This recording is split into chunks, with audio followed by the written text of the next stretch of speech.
Kamusta kayo? Wala akong mikropono ngayon pero sana nakikinig niyo ako ng maayos.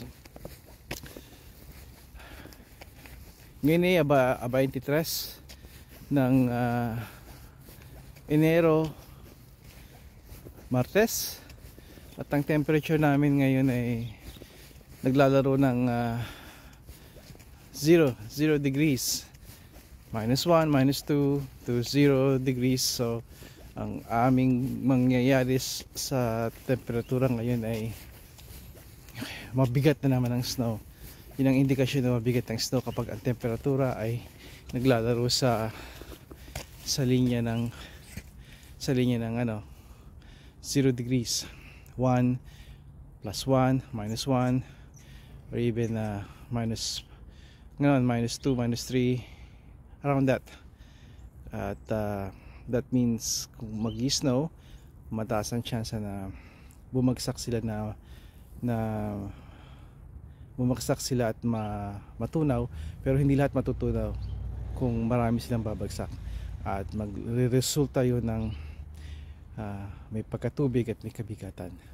Another term nun dito ng iba ay ang tawag ay heart attack snow, kasi pag nagpapala kayo,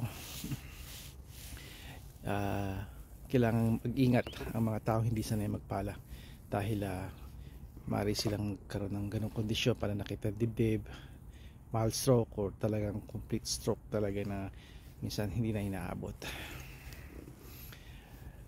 Alas 9 ang patak niya, so it's kalmado bago ang bagyo ngayon. Alas 9, alas 8 na ngayon pasado, kaya ang langit ay madilim. Pero bago tayo magpala, matutulog muna ako, kasi ang snow na to ay hanggang in about an hour ngayon, hanggang bukas na ng gabi, alas 7 uli.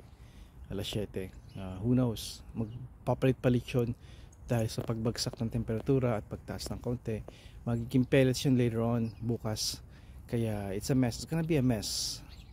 7 to 12 centimeters ang patak niya total. So dahan-dahan ang ibig sabihin ng dahan-dahan ang patak.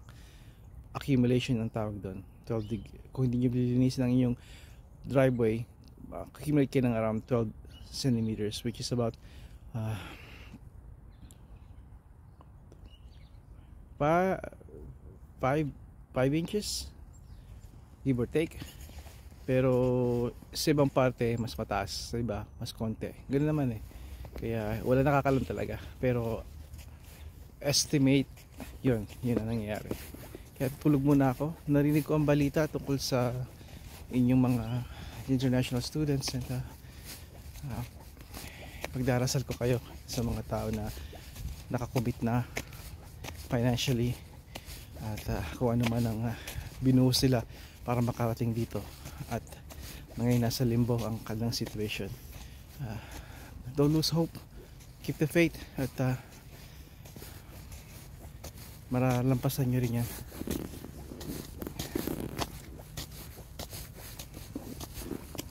Ay, hanggang sa muli, kita ulit tayo.